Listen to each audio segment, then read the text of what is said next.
All right. Good morning. We're going to let a few people filter in here for just a minute and get started. My name is Rachel Lemieux. I manage the corporate marketing for MyAdvice. I'll be moderating today's webinar, kicking things off. I want to welcome you to Fill, Thrill, and Bill, Patient Acquisition, Retention, and Profit for Medspas, presented by MyAdvice, Liguori Accounting, and BSL Consulting. Quick housekeeping just before we jump in. We'll save all questions for the end.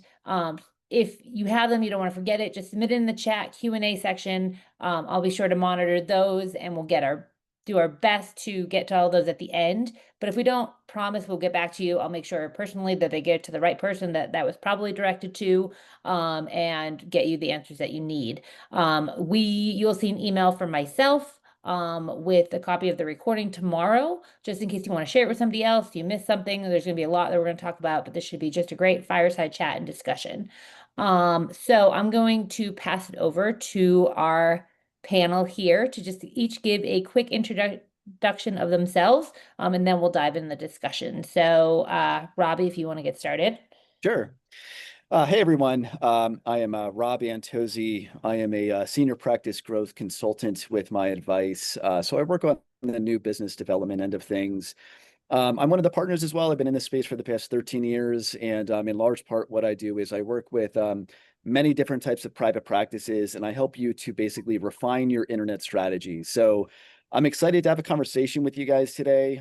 There's a lot of things that are changing in the sphere of website and marketing and AI and becoming more discoverable. And really how patients and potential patients are finding you is more important than ever before. So a large part of what I'd like to focus on is making sure that you are outperforming your competition, getting more visibility, seeing the right types of patients as well. That's a big subject, that we often touch on. So anyways, yeah, I handle the marketing, the digital aspect of things. And Brooks, I'll pass the ball over to you. Sure, Robbie, thanks.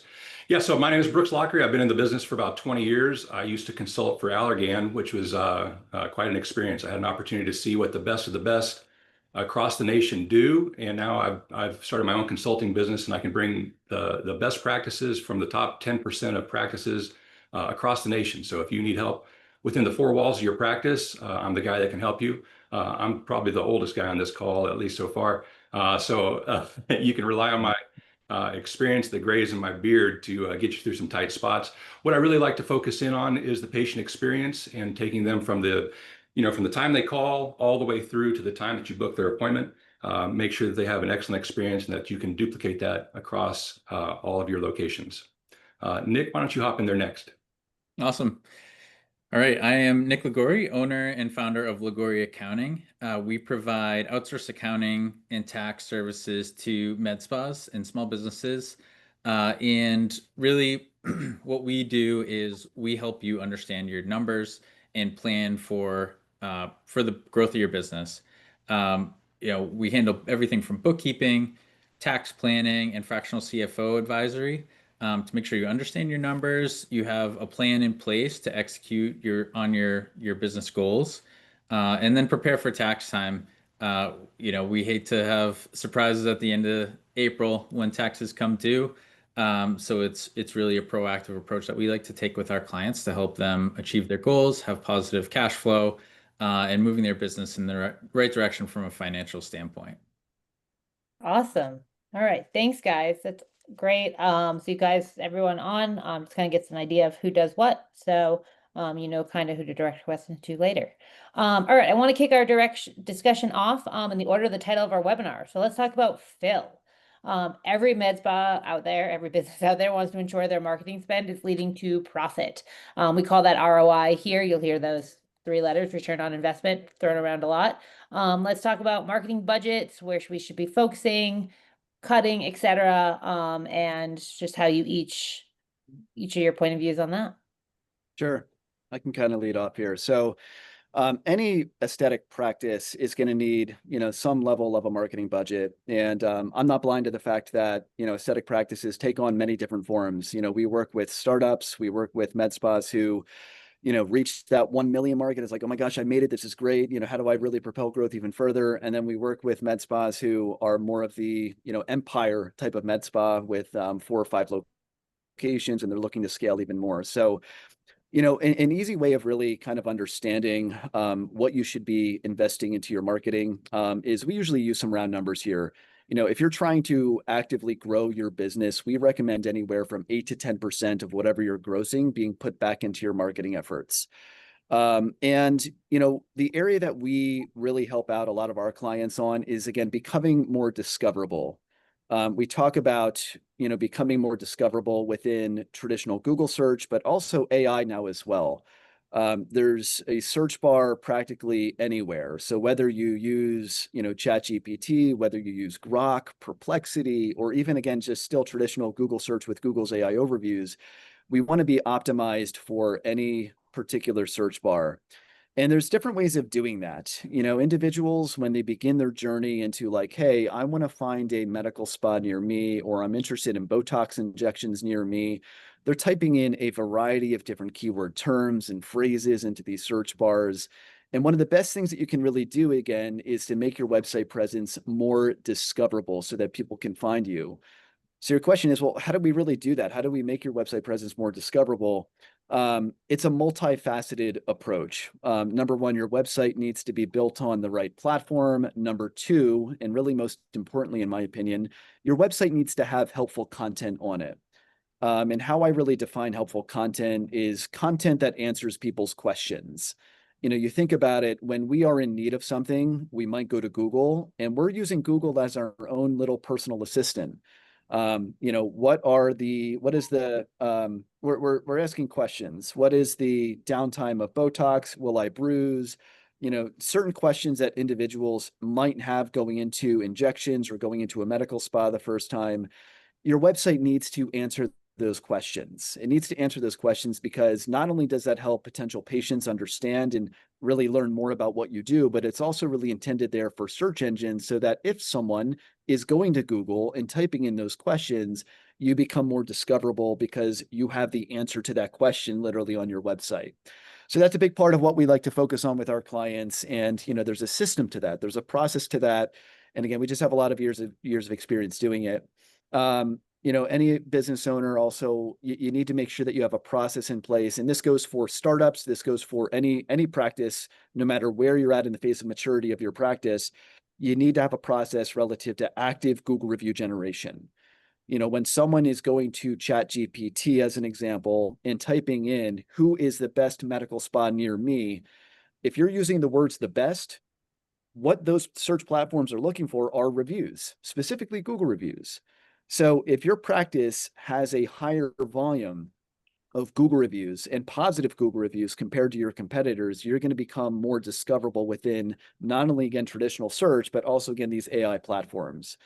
So you need to have a system. It benefits you to have a tool. It also benefits you to simply say the right things. And Brooks, I think that you can probably touch on this as well. When you are talking to patients and using vernacular, one thing that I always suggest to my practices is you never want to really ask for a Google review. So in other words, like, how salesy does it really sound when you're like, hey, I'm glad that you had a good experience. Let me send you a text message. Leave us a Google review. Like, it sounds used cars salesy, and you don't want that. And there's different ways of using the proper vernacular, being more open-ended, asking for feedback as opposed to a review. Yes, the end goal is to get that review, but the way that you phrase it is it's a delicate thing. And maybe Brooks, you can touch on that a little bit too. What are your thoughts there? Yeah, absolutely, Robbie. I think what you're touching on is that the patient experience starts before the patient even gets into the practice and then continues once they leave the practice. So setting up the website is part of the patient experience. In between them calling in and booking the first appointment and them showing up for that appointment is part of the experience. And then the time that they're in your office, obviously that's part of the experience. But then when they leave, that's also part of the experience. And how you communicate things is so vitally important. It's the old idiom that it's not so much what you say, it's how you say it. And sometimes it's not only what you say and how you say it, but when you say it. And so creating that continuity of message And that goes throughout your whole team. And so one of the things that I help with is, team development and leadership development within the practice, so that your practice manager, the leadership in the practice can communicate with the staff that's hired to make sure that everybody's singing from the same sheet of music, so that the patients get a wow experience from before they even reach the practice, and then all the way through their entire patient journey. And hopefully that's a multi-year journey if you do it properly. There's no one treatment that's good for everybody that solves all problems and you never have to see the patient again. This is going to be a long-term relationship that you're developing with these patients. Started off on the right foot. It starts the website. It then goes to how the phones are answered. You need to train your staff on how to answer the phones. Make it scripted but yet natural, so that they're saying the things that you want them to say, but it's so well rehearsed that it's not robotic. So you don't want them to sound like they are reading from that script. Certainly, you want to have a good intake form that's going to lead them to ask the right questions. A good consult that opens up some of the things the patient needs. Some of that, is an extension also from what the website already has them. If you craft the website properly, with which Robbie can help with, that leads to the questions that make your people feel less salesy, so that they're answering questions and delivering value versus pushing someone or shoehorning someone into a treatment that they may or may not need. And then finally, it's how you handle their billing. You want to make sure that they are, I know Nick focuses in on a lot of the practice, tax preparation and so forth, but also just handling money within the practice and how you handle the money conversation with the patients is super important as well. And again, you don't want to feel salesy. You want to make that smooth. And there's probably some barriers of entry there that can be removed with a good financial plan as well. Yeah, for sure. And circle back on a few topics here. And I think first off, what Robbie mentioned earlier, what is your spend on marketing advertising is a good place to start. And even backing up further than that, to determine what that's going to be, you need a budget and a plan in place. Because that's where it all starts. Is like you have to have some sort of target, some sort of goals that you're working towards. And basically, the way we approach it with our clients is we start big picture. Where do you want to be? What size do you want to be growing to? What are those ultimate goals? And then bringing it down from there. If your goal is to do 2 million revenue, okay, how much team do you need in place to do that, to support that level of services? What are your overhead costs going to be? And then from there, okay, how do we get from where we are today, revenue wise, to that goal? And that's going to lead to what you guys do, is having those processes in place, have that marketing, advertising engine up and running to generate that additional business, bring those additional patients in the door, and converting that, to growth. To Robbie's point about that percentage, and that's really going to vary from our perspective. It depends on what stage you are in your business cycle and what your goals are. If you are in that growth, like that 10% is a good benchmark to be shooting at, and it's all about conversions and what that conversion rate is. What's the ROI on that marketing spend? I mean, if you're seeing great ROI on 10% spend and you have the capacity to bring in more, then continue to build upon that. If you're at a space where you don't have the ability to expand to that level, you want to pull it back, and maybe it's 2 to 5% advertising spend makes sense for the stage you're at. So you have to, it's not just a one and done, you should spend 10% and that's it. Like, you have to evaluate your goals and your situation to determine what makes the most sense for your practice. So that's the big one. And then, right, patient experience. The financial side is a big component. For a lot of people, this is a big expense and a big cost, but they're seeing the value of what they're getting from it. So making that smooth, giving them opportunities. There's a lot of different financing options out there that can ease that burden or spread it out. Oftentimes people take the approach of selling packages and payment plans and things of that nature, which, it's a double-edged sword in some ways. You're getting cash flow up front if you're selling a package, or you're spreading it over time. So it really, again, depends on the stage you're in with your business, and is cash, how in need of cash are you at the present moment? Are you able to spread that out?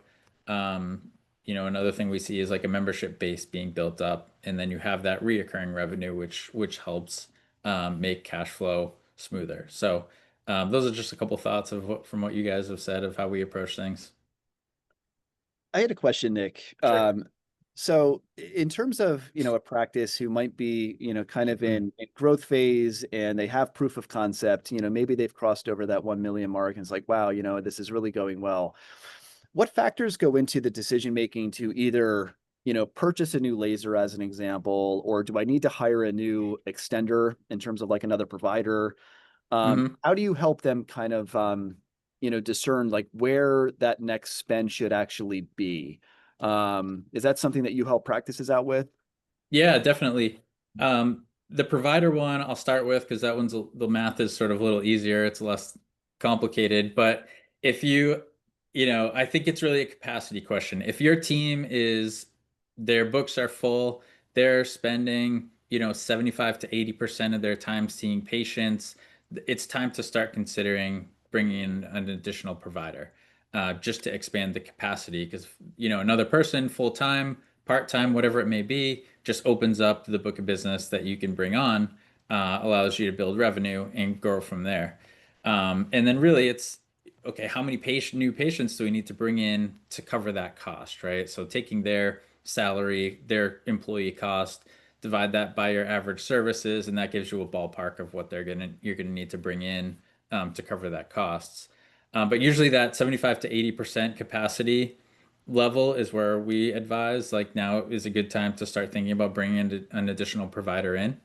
So that's that one. And then it's really, filling their plate as they get them on board.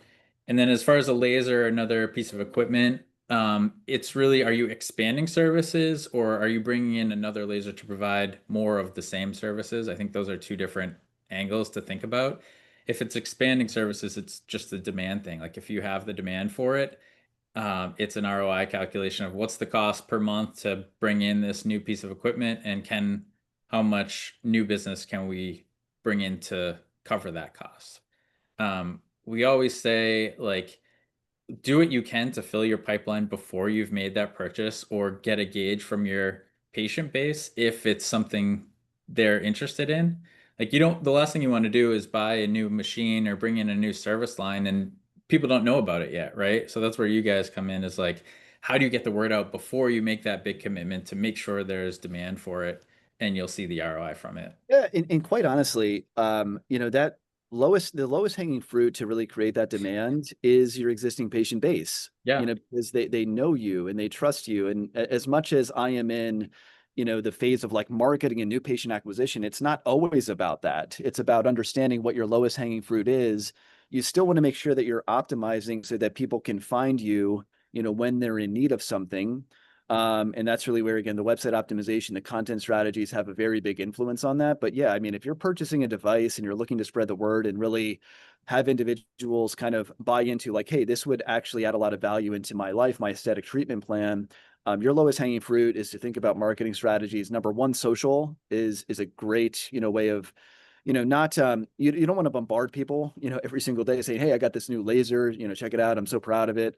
But to let individuals know, like, hey, this now exists within our practice because when patients see that, they see growth. And when they see growth, you become more desirable, and social media is a good way of really making that happen.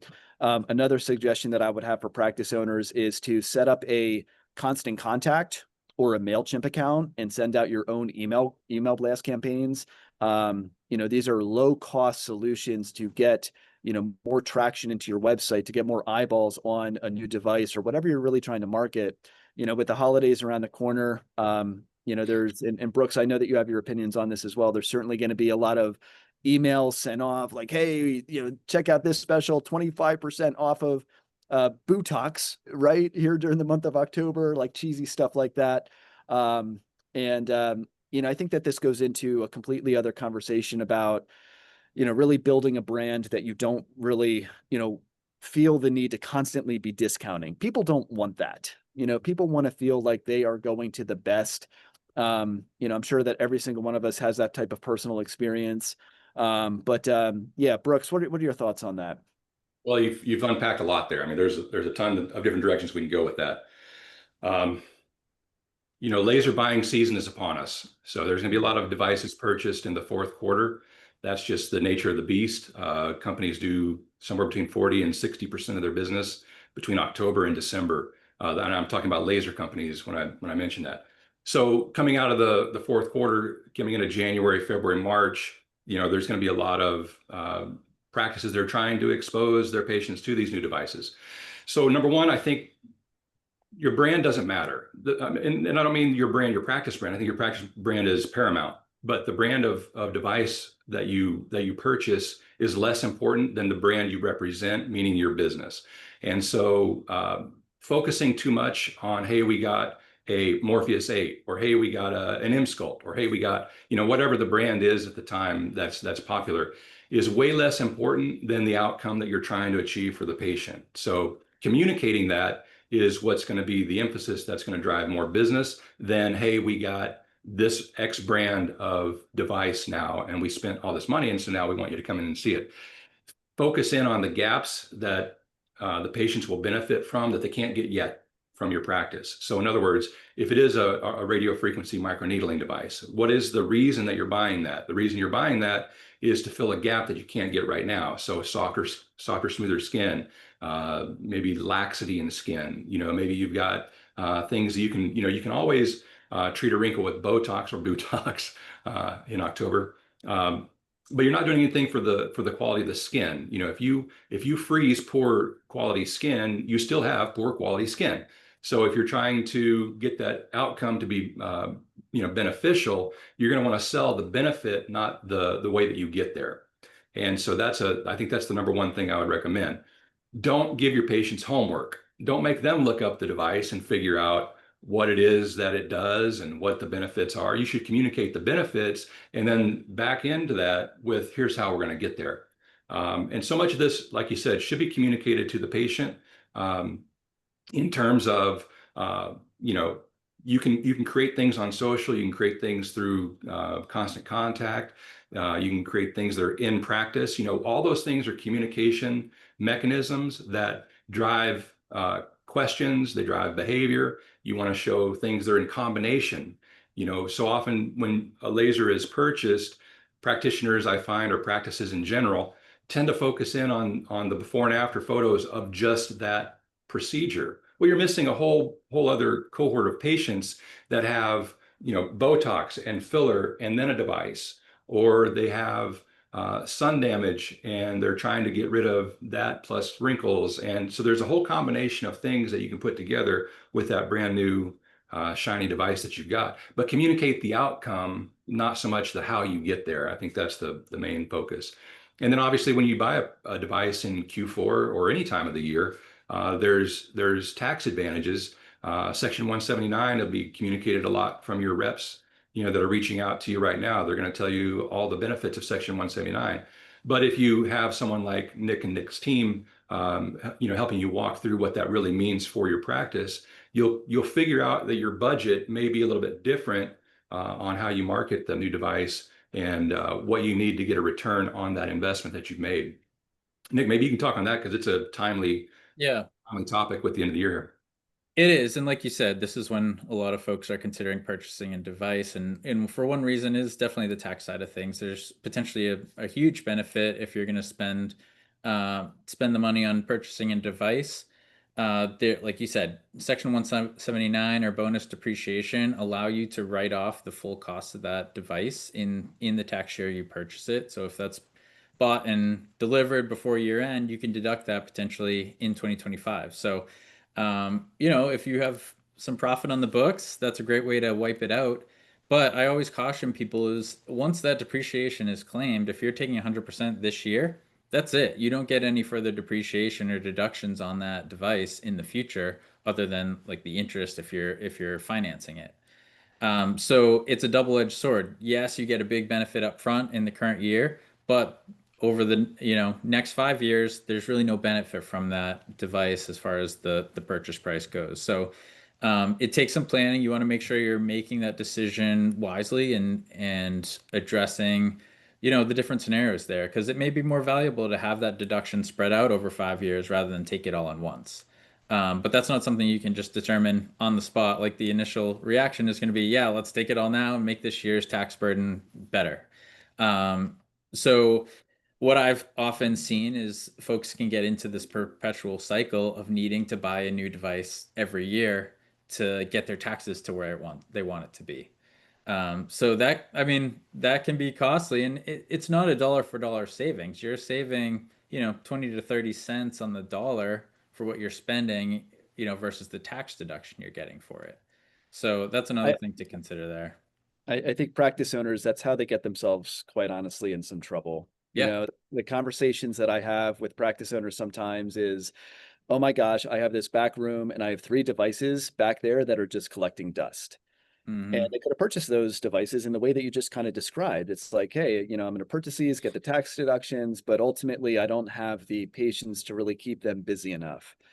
Right. And, again, that's where having a partnership with a good group of individuals, that can do the guiding. I mean, Nick will tell you whether or not it makes sense to make that purchase, and he doesn't hold back. Trust me, I know him, right? So you might break a little bit of hearts because I know it can be, nice and sexy to have the new device and the new name and everything, but at the same time, it doesn't serve you if it's not serving your patients ultimately. So, the approach that we really want to bring to the table is, making smart decisions, for your practice, knowing how to market those devices as well. And Brooks, you bring up a great point. Oftentimes the individual is not searching for the device name like M-Face or M-Sculpt. They're searching for, how do I get rid of this fat? I'm not happy with, my body contouring, whatever.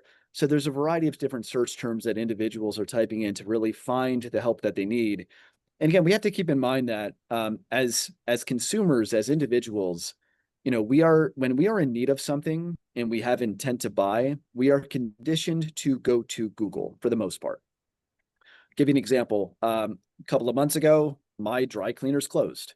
So what do? I'm not driving around town looking for new dry cleaners. I'm just simply pulling out my phone and typing in dry cleaners near me so I can find a new dry cleaner. So, even at that very foundational level, we are conditioned as human beings when we are in need of something, that is kind of where we go to, traditional Google search. And especially now, I talk a little bit about ChatGPT and some of these other AI platforms.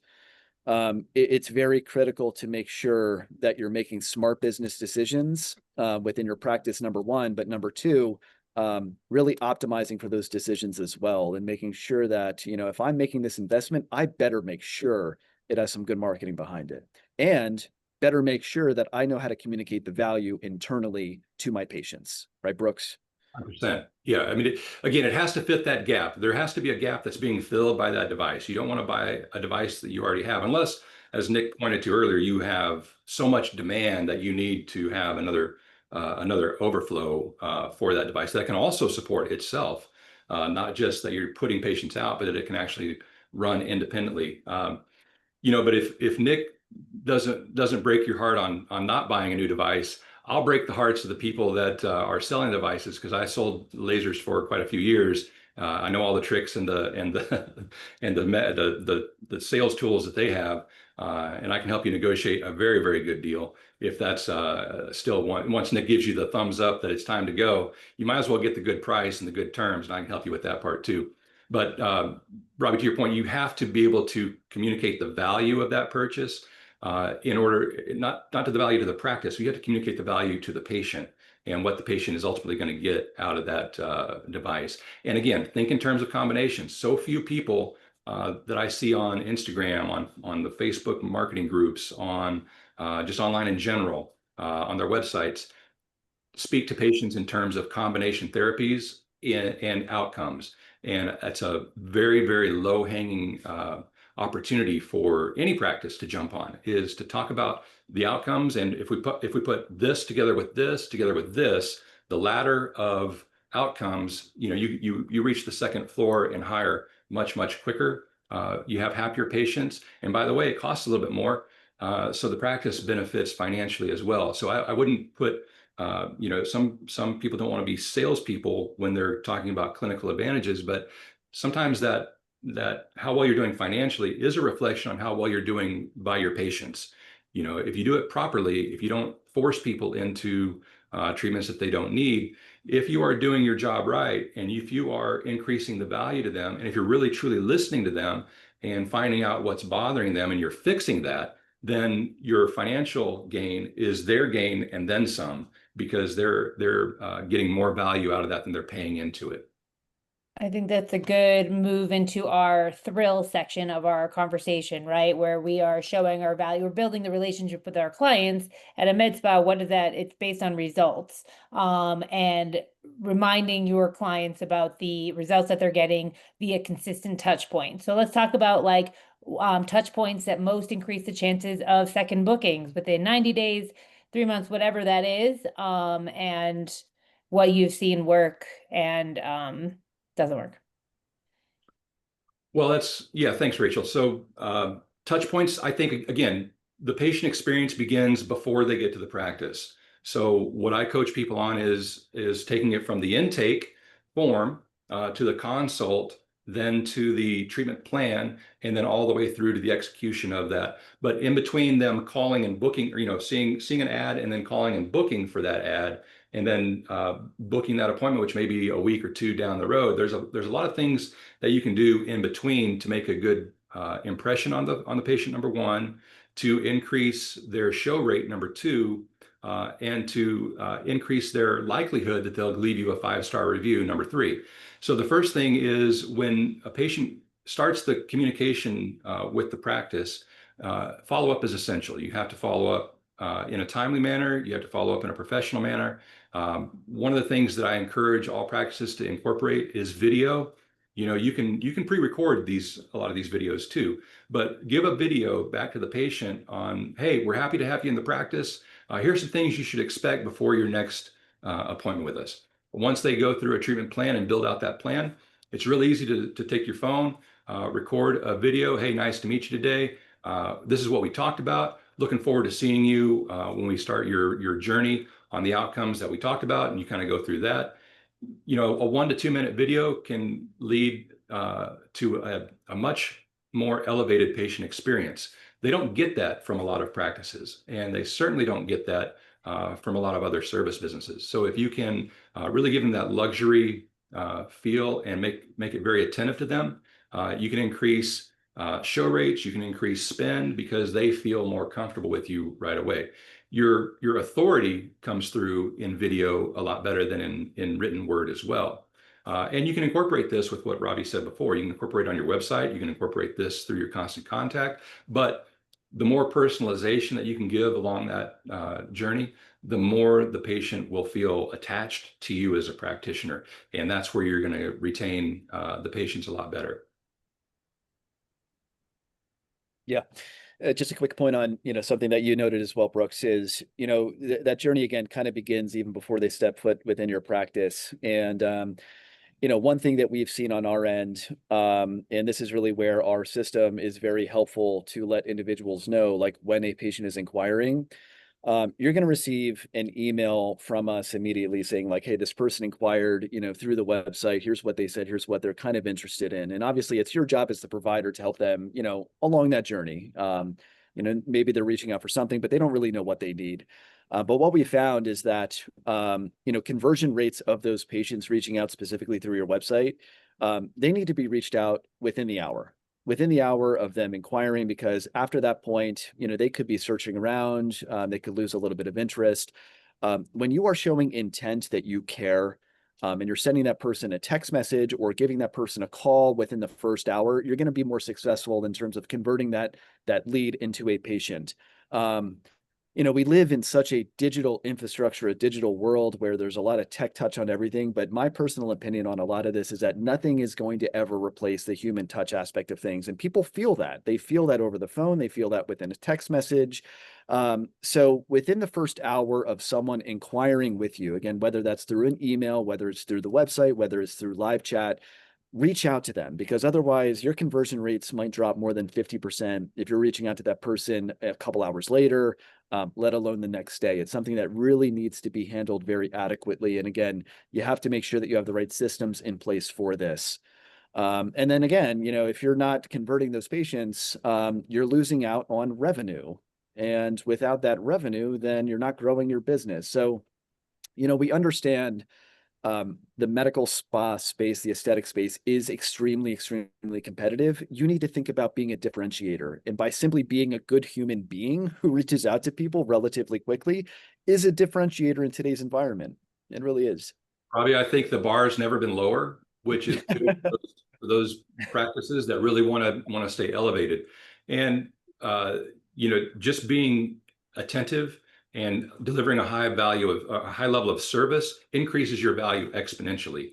It's like this. Everybody can play in the bottom space. It's easy to play in the discount world. It's easy to play in the race to the bottom on pricing. It's really easy to play in that space. It's very competitive down there. It's harder to get the patients, but it's a low barrier of entry to market yourself that way. But if you market yourself as an elevated service, as a luxury service, and you deliver that luxury experience, then again, the bar is very low. You can easily play in an escalated upper level of this business very, very easily, very quickly. And quite frankly, patients don't care about price. It's kind of, you see the price wars going on in every market, but the reality is that patients do not care about price, and I can prove it. If you look out the window of any practice, the parking lot is not full of Nissan Versas, which is the cheapest car that's, brand new car that's made in the United States. It's full of Mercedes, BMWs, Chevys, Fords, you name it, Toyotas, Hondas. You rarely see the cheapest car made in the United States or sold in the United States, which is a Nissan Versa. You see all these other brands that are more expensive than that because there's a value that these patients, who are just people, are buying in their other walks of life. So they're not buying the cheapest car. They're probably not buying the cheapest shoes. They're not buying the cheapest clothes. They're not buying the cheapest anything.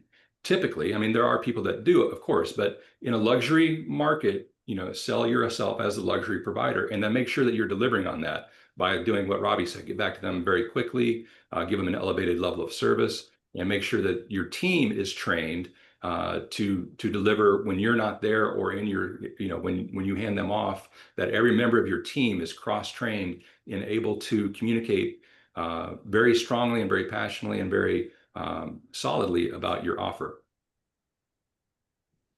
Yeah, I totally agree with you guys. I think it's that personal touch is so important, and that service is so important, especially in an industry like this. You're not buying a product, you're not buying something from Amazon that you don't need to talk to somebody to get that item, right? Like, you're going to get a service, a procedure performed on you as a person. So that personal touch is important. And I think in the AI world we're in, like you said, it's so much of a differentiator to get a call or like a personalized message back that is, not from AI. I mean, that's almost the easy route now, right? It's like that AI approach, because you can do it so much quicker and easier and automated. But that's definitely something that will differentiate yourself from the crowd.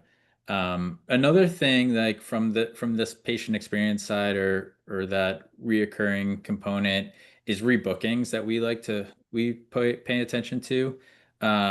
It's not directly a financial, but it's a KPI we track with our clients. And we often advise folks to make sure that next appointment is booked before they're leaving your office. It's so much more likely to happen before they're out the door, as part of just their, checkout process, than it is the next day or a week later, or 3 months later when they actually need it. So that's a big one. It's a small thing, but it can have big results, just having that consistent process in place and training your team to make sure that happens each time with every Nick, patient. you know who does this very well is dentists. Right. Yeah. Do so well that Amazon sells a 3-year dental planning calendar online. Okay, so the dentists have this down so well that you can have a 3-year calendar that you can purchase on Amazon to book out your dental appointments. So I tell practices all the time, rebook the way your dentist would rebook. None of these treatments are one and done. None of them.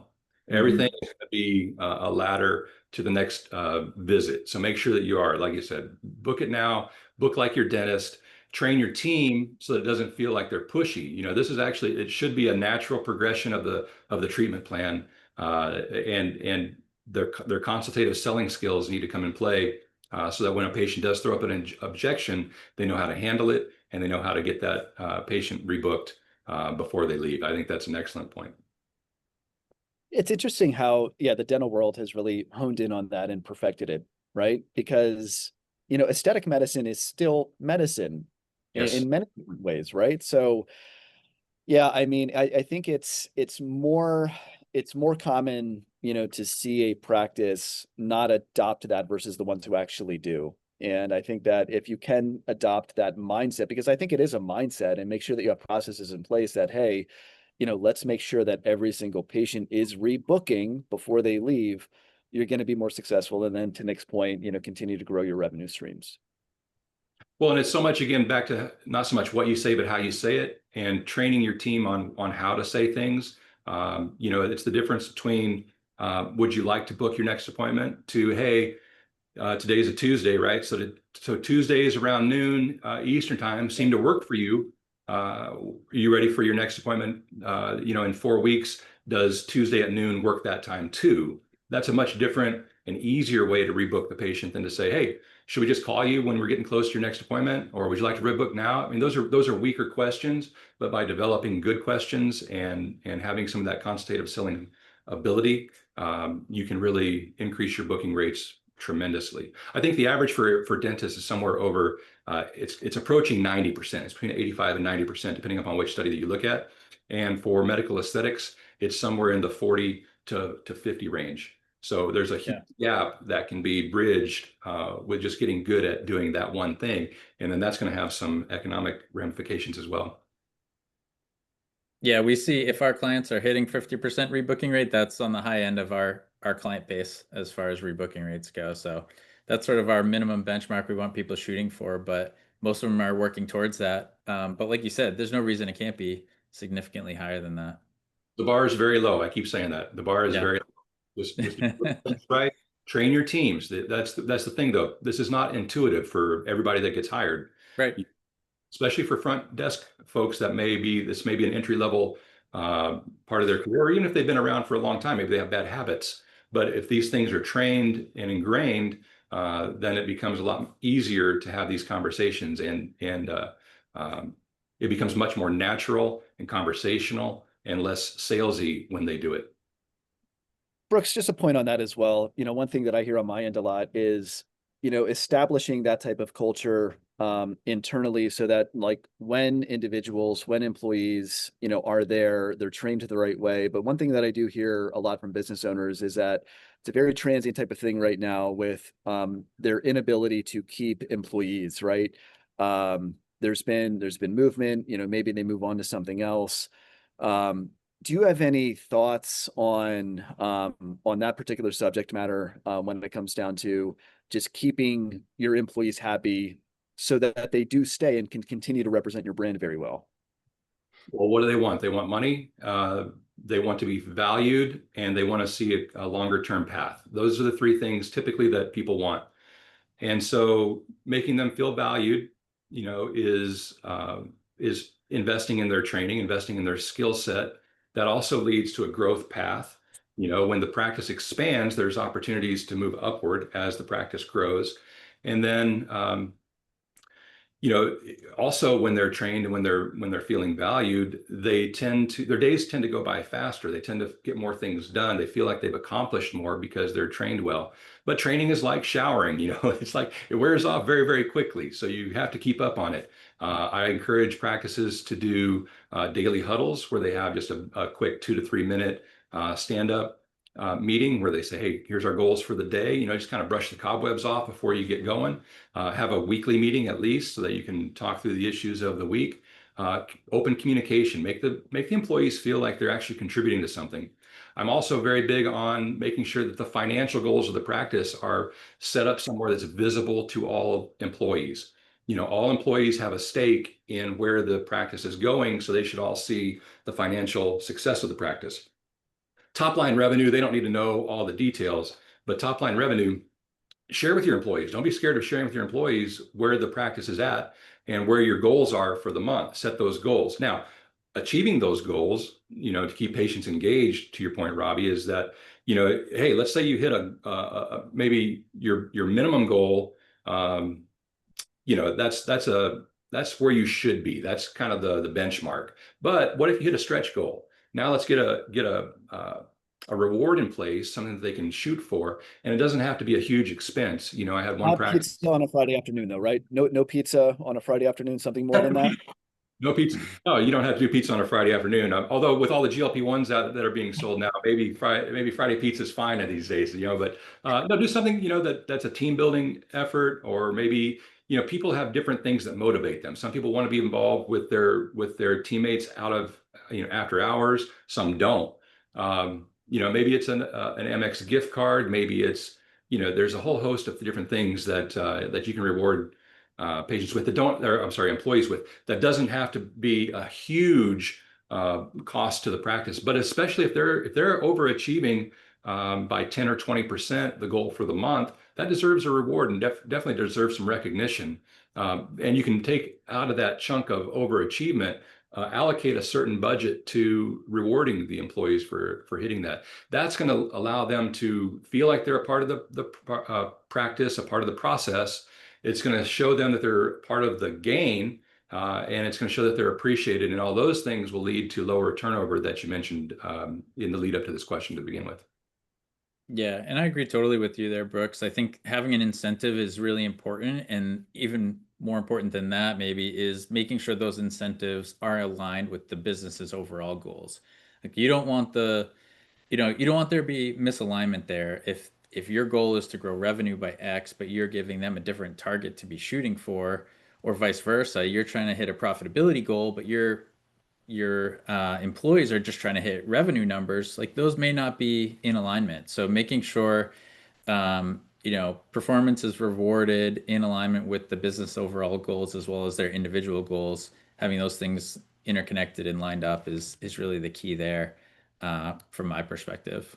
And then showing them how to achieve it. So Yeah, let's set that right. goal. Don't just set the goal. Hey, if we sell this many packages, or if we sell this many laser treatments, or if we sell a combination of, if we do right by our patients and we get everybody on a combination therapy, this is how quickly we can get to that goal and overachieve that goal. Then they're definitely rowing in the same direction as you are as a practice owner. The other thing I would mention is that as a practice owner, oftentimes in medical aesthetics, the practice owner is also a provider, and there is a danger of being disconnected from some other parts of the practice when you're focused in on delivering for the patient and not necessarily delivering for the employees. So I think, Robbie, another point to keeping your employees happy is to make sure that you don't lose that engagement across all of the touch points in the practice. Make sure that you're engaging well with everybody in the practice, and that you take maybe a step out of that provider mentality and input into a CEO mentality, and you're running the business more than the business is running you, and your employees then become a lot more important to the success of the practice. Yep. Love that. Okay, it's almost like you guys know the agenda. So as we kind of continue to talk about our employees doing well, meaning that we are retaining patients, having patients, dealing with upsells, we come to the billing portion. Obviously, one of our goals for all of our clients, no matter for all three of us, is to have clients with positive cash flows, right? And not to be reactively bookkeeping, looking forward, etc. And so Nick, kind of, throwing it at you, what are early warning signs of cash flow crunch? How do you course correct? What have you seen clients done to make sure that they are always in the black? Yeah, good question. And there's a lot of layers to that, of course. I think the biggest thing we recommend is starting with, again, a plan in place and having a budget. And then reviewing that budget. The budget is only useful to you if you're seeing how you fall relative to that budget as time progresses. So if you set a budget in January and you don't look at that again until June, by that point, 6 months have passed and you don't know where things are at. So I would say at an absolute minimum, looking at your financials on a monthly basis is important, to get those results, see where things are trending from a big picture standpoint. On a more granular level, I would say looking at your financial, your patient reports, billing reports on a weekly basis is key. Because if you have a monthly budget, it's pretty easy to figure out what your weekly budget should be as far as like top line sales need to be. You can figure out how many appointments you should have roughly on a weekly basis to sort of have some targets in place to be shooting at. So it's always sort of breaking it down to a slightly smaller component and then making sure you're monitoring that to make sure you're trending in the right direction. So that's the first thing is like having a budget, having a plan, and then tracking how you're doing relative to that plan.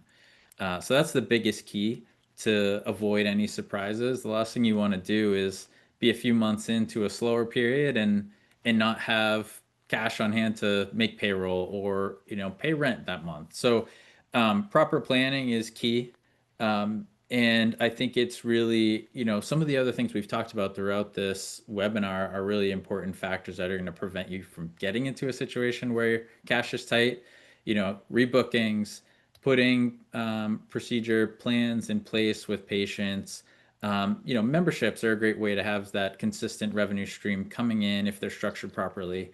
So those are the few things, reviewing your numbers, having a solid plan in place from an operations side and obviously, marketing advertising side, having those new patients coming in the door on a consistent basis is important. Yeah. Yeah, I think in general, what we're all kind of describing here is that it's very critical to have a team in place that manages many different areas of your digital presence, your bookkeeping, and obviously patient communications as well. These are things that have very strong influence on growth as a business owner, on seeing the right types of individuals continue to come through your practice. And, quite honestly, these are things that, professionals have a great understanding on. And that's why we're here. We're here because we want to help and we want to make sure that you as a business owner continue to thrive and grow. And if I was starting up a medical spa today, I would want to assemble an A team, so to speak, that knows these insides and outs and, is able to make sure that I have a guiding light, in terms of anything that it takes to put together a business, the financial side, because you don't know what you don't know. And there's a lot of things when you're starting up a business or even a couple of years in that you still don't know. Right. But the benefit that you really have is that, when you working with individuals who know their particular space very well, they've dealt with other businesses exactly like yours. So there's a larger sample size of particular situations, and with that guidance, they're able to help. So, anyways, I know that we're getting closer to the top of the hour here. Is there anything else that anyone wanted to discuss? I'm not sure if we have any questions, Rachel. Let me see. If you have any questions, guys, pop them in the chat. Is there any other like final takeaways you'd love to give to the group if we kind of all want to maybe go around maybe in the same order that we introduced ourselves, just in terms of I think I just kind of gave mine. Yeah. yeah. And if you need help relative to, again, growth, patient acquisition, I would be happy to schedule some time with you. Rachel's going to be showing a slide here in a little bit that has 3 QR codes on it. So one for me, one for Brooks, one for Nick. And if you feel like you would like to take your online presence to the next level, please schedule up a conversation with us, and we'd be happy to connect with you and again, guide you through this process. Yeah, I think that's perfect, Robbie. I think, once Robbie and his team are able to get the patients in, make sure that your team is well trained and able to take care of the patients on the inside. And that starts with the first impression, that first phone call, and then much earlier than that even. But, if you can really get your teams trained, it's kind of like the difference between teaching a man to fish versus feeding him a fish. If you can teach your teams to be self-sufficient, then I've done my job by making sure that they can thrill your patients along the process. And then, of course, taking care of them financially is natural, and it gives them a lot more incentives to stay long term. Awesome. Yeah, and I guess my last takeaway would be something, Brooks, you just mentioned a couple minutes ago, is make sure you're thinking like a CEO. You're running your business. Maybe you started off as a provider and you were that main person, but the business is much more than that. There's a lot of aspects, And a CEO's job is to steer the ship and to bring in the right pieces and the right people to delegate those tasks and make sure the business is running smoothly from, marketing, advertising, client, patient experience, finance. Like that's your job, is to steer that ship. So it's important to bring those people together. And we can be of help on the financial side, on the tax planning side of things, if that's if you need help in that area. Perfect. And I just shared my screen, guys, so I will leave it up here for like another minute or two. I will also send out these links and all of this information in the email coming out either later this afternoon or tomorrow morning. You'll see an email from me, and I'll make sure to include everybody's links that are QR coded here, as well as their emails and phone numbers. So with that, I think we will wrap it up. Thank you guys so much for joining us today. If you think of any questions after the fact, you can reach out obviously to any of these three awesome guys, or if you don't remember who's who, you can just respond to my email and I will make sure that I get the question to the right person. So with that, I will say have an amazing rest of your day, depending on what afternoon, morning, depending on where you are in the world. And thank you very much. And you'll be hearing from us soon. Thanks, Okay. Rachel. Appreciate it. Thanks, guys. Take care. Bye. Bye-bye.